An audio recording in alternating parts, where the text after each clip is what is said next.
Ba't sumasama yung inyong bulok sa mga maninigilan? Mga makasalanan. Mababait nila. It's okay rin na kung naka-mistake na kayo. Sinabi. Mag-listen sa amin ka. Ang mga walang Try your best sakit lang. ay hindi It's okay nangangailangan kung ng naka-mistake. manggagamot, Ito na yung kundi ang mga may sakit. Kapatid na Rodel. Hindi mo na kailangan ng anong yung dinala, kapatid na Rodel? Mga karamdaman po, sakit. Okay, sino naman yung nakakailangan? Wala ka na try your best. Yung mga may Later on karamdaman. namin mag-check. It's okay, naka-mistake na. Kaya sino ba madadala ng It's up to you. masasaklaw mo? Use your brain. Madadala ng karamdaman. Hindi may karamdaman. Eh, ito pala kayo, walang karamdaman. Diba? Makawala pala kayo sakit eh. Kaya ang sabi mo, eh yung mga wala sakit, hindi na kailangan ng manggagamot. Eh wala pala kayong sakit eh. Item 5. Di ba? Wala pala kayong sakit eh. Eh yung mga wala sakit, hindi na kailangan ng manggagamot. Kundi ang mga hindi hain. Answer lang diya. Use your brain. Sapagkat hindi ako naparito upang tumawag ng mga matuwid. Bakit na doon na ginawa ng ating Panginoong Hesus Kristo.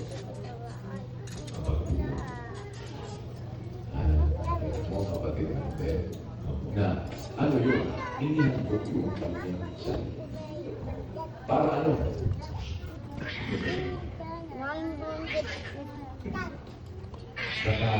Ano ka, nakarelate ka ngayon kapatid natin. So, na pagdating naman yun, sinabihan niya sumunod sa kanya, eh sumama naman dito sa sinabihan sila, hindi na kailangan ng kanwita ng manggagamot. Sinabihan niya sila, hindi na kailangan ng manggagamot ang walang sakit. Ako sabi niya, magsihayo kayo ng manggagamot. Kasi literally, yung may sakit talaga, pag nakita, dinala niya po yung ating mga sakit. Siya yung gumamot sa ating mga sakit. Sa pamamagitan ng pagkahandog ng kanyang katawan. Ibinandog yung kanyang katawan, ibinandog si Kristo, minsan at magpakailanman. Yun po ang nakapaloob po pala doon ng Kuya. Yung sabat ng Panginoong Kristo. At yun pala ibig sabihin ng 23 na yan, ng Mateo. Pag-aralan niyo, ano kahulugan ito? Ibig sabihin, mahalaga man. Kaya, hindi na kailangan ng iba pang kain. Ayaw na ng Diyos ng iba pang kain. Kasi nakain o handog patungkol sa ating mga kasalanan. Yung lumapit si Pedro at sinabi sa kanya, Panginoon, dapat pagpalipasay wala siyang sukat ibayan, ipinagutos ng kanyang Panginoon na siya ipagbiling at ang kanyang asawa at mga anak ko naman ay mahabag sa iyong kapwa alipin na gaya mo namang nahabag sa iyo. Ano ang dapat? Dapat po mahabag siya sa kanyang kapwa alipin. Nagaya ko naman. Na gaya mo naman ang likang nahabag sa iyo. 35. Gayon din naman ang gagawin sa inyo ng aking Ama na nasa kalangitan. Ay makabagpigan ka sa ating kapwa alipin na gaya naman ni Kristo na nakabag sa atin. Tayo ay kinakabagan, hindi bagat dapat na ikaw alika ay makabagpig sa kapwa mo alipin. Kaya, ganoon kahalaga mga kapatid. Ang habag na bahagi ng mahalagang bagay ng Diyos. Dahil kung hindi tayo makahabag, eh, ganun din ang gagawin sa atin. Kung hindi tayo makahabag, hindi tayo makahabag. Kaya nga, mamalat ang wika ang mahabag. Bakit? Sila'y kahabag. Ganun kahalaga. Pagkailan, pagkakasala, dito makita natin mahalaga na tayo na inalaman ng kausap, bahagi ng mahalagang bagay ng kausap. Kaya sana nag-i-iterate ito sa atin.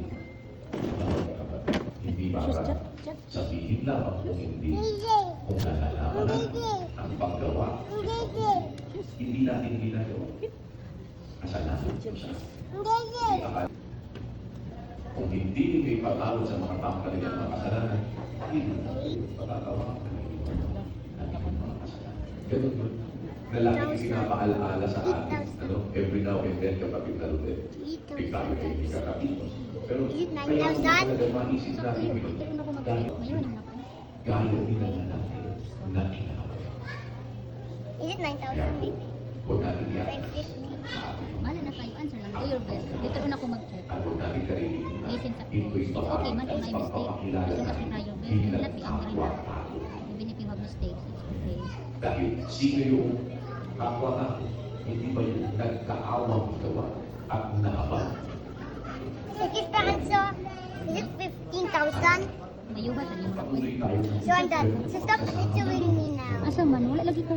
Ay, wala mag-answers number 20. at ibang mga bagay. Hindi naman makaputi That is 90. ang It's 90. pagkain at mamayani sa atin. Libang ka dyan. Mama, is it 19, mate? Lubi. Susip ka matubig. But they didn't know how to answer. Ay, napaday ka. Kaya makinap. 6,000 times 2. Tantik ka na.